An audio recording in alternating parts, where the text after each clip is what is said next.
Welcome to another episode of Girmit Focus. I'm Satish Rai. In the last episode, I discussed the issue of literacy and illiteracy amongst the Girmitiyas, and I explained that maybe not all the Girmitiyas were taken to Fiji and other colonies were in fact illiterate. They may not have the literacy of English. They may not have been able to read and write English, but they could perhaps read and write in their own Indian languages, especially many of the upper caste Girmitiyas. Today I'm going to discuss another issue which has troubled me for many years, and before I go on to discuss that, I will bring you to the stage where we are now in the recruitment and transportation process of the Girmitiyas, especially the Fiji Girmitiyas. The Girmitiyas have been now brought from the northern regions in small groups or individually to Kolkata, and in the case of South Indian Girmitiyas, they have been brought to Madras and they have been barracked. In case of Kolkata, in Kidapur area, in road called Garden Reach, and I believe it was one particular barrack, 55 Garden Reach, where these Girmitiyas were barracked. And you have to imagine that up to 400 to 500 of these Girmitiyas had to be collected before they were transported to the colonies, and they had to be fed, and whilst they waited for the ship to arrive. And one thing else I would like to mention at this stage, that even when they were barracked in depots in the areas in Bihar, in Uttar Pradesh, in Rajasthan, in Haryana, and Tamil Nadu, Kerala, Andhra Pradesh,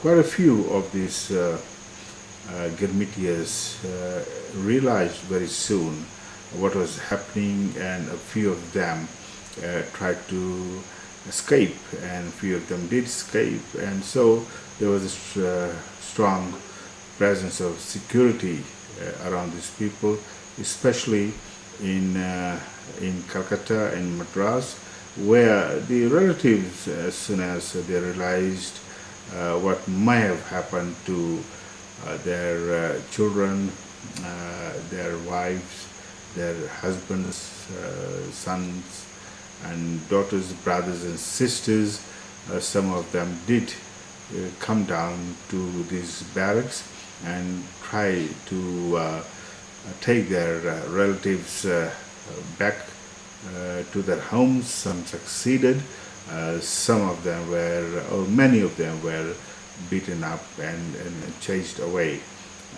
And so these Girmitiyas, whilst they waited for the ship to arrive, they were heavily guarded, because they were now a commodity which the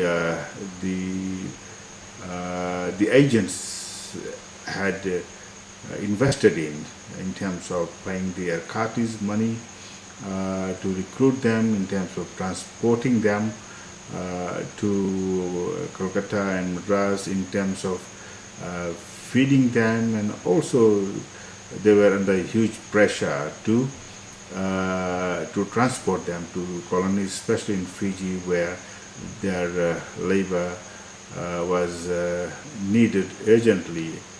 And so that's something which I wanted to mention as we awaited the ship. And and they could have been there anywhere from few weeks to few months, as and during this time they would have spent telling stories. So whilst we wait for the ships to arrive, I'm also going to share this story, the issue which has troubled me for many years, and this concept of Kala Pani.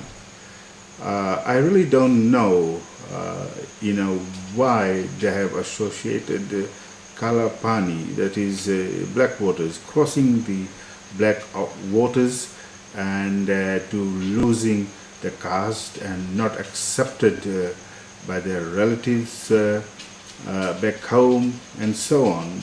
For me, it does not really make any sense, because we know people who have been to India, or people who live in India, know that the majority of these people, almost all of them, they have never had seen sea in their lifetime, because they have lived in a landlocked area, many hundreds, some cases thousands of miles away from sea. So how would the idea of crossing the sea come into their minds or in their psychology? And the only water they would have crossed in their lifetimes before they were captured and taken to the colonies would have been the rivers. In case of North India, it would be the Ganges, the Jamuna River, and few other rivers which crisscross this region. And in the south there are also rivers, the Krishna River and few other rivers. And so the sea was not anywhere around them, so why would they ever think about crossing the Kala Pani, the sea?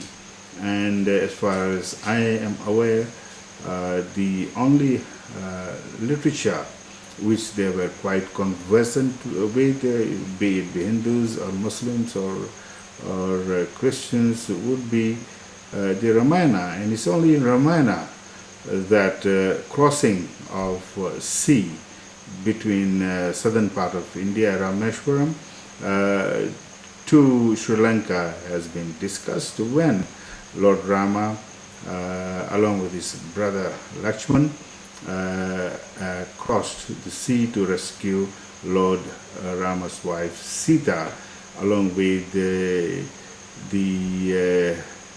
his army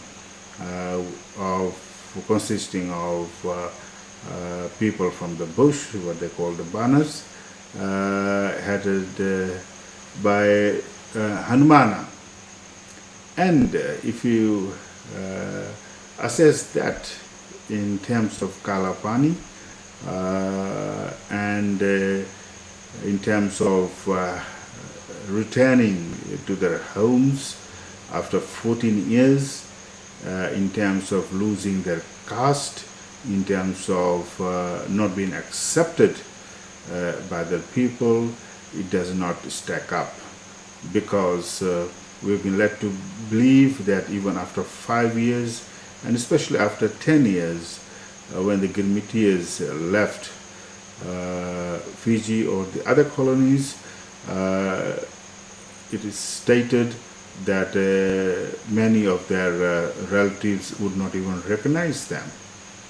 I find that very hard to believe even today. We think about the Girmitiyas. There are in other countries, in Australia, in America, people are still searching for their roots back home in Europe.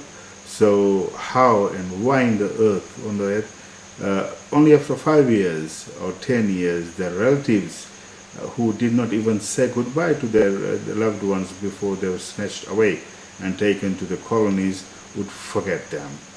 And about losing the caste, I mean, a lot of them would have followed the Ramayana, and in the Ramayana we know that when Lord Rama returned with his brother Lakshman, his wife Sita.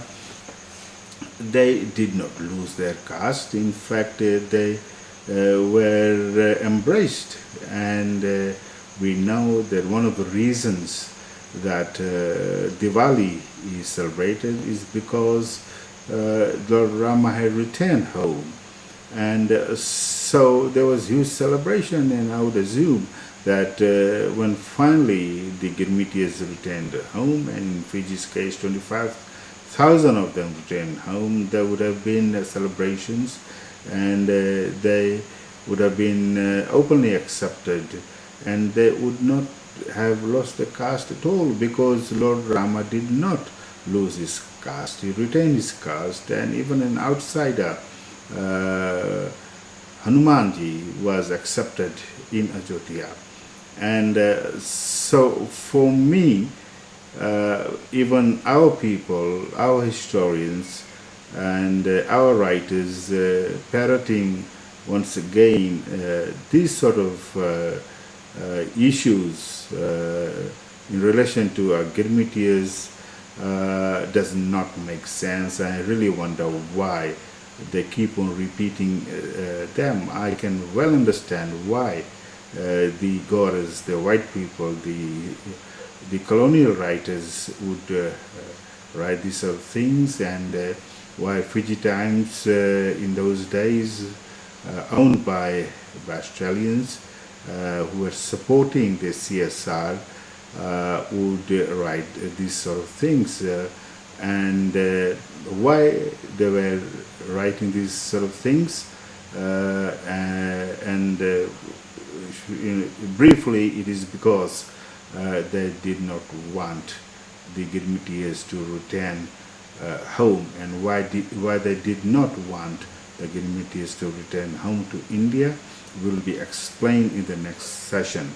And for now, I would like to thank you for listening to me, and if you do have any issues to discuss with me, if you do have any questions, please write to me on raivisionfilm@gmail.com. Thank you once again. Goodbye.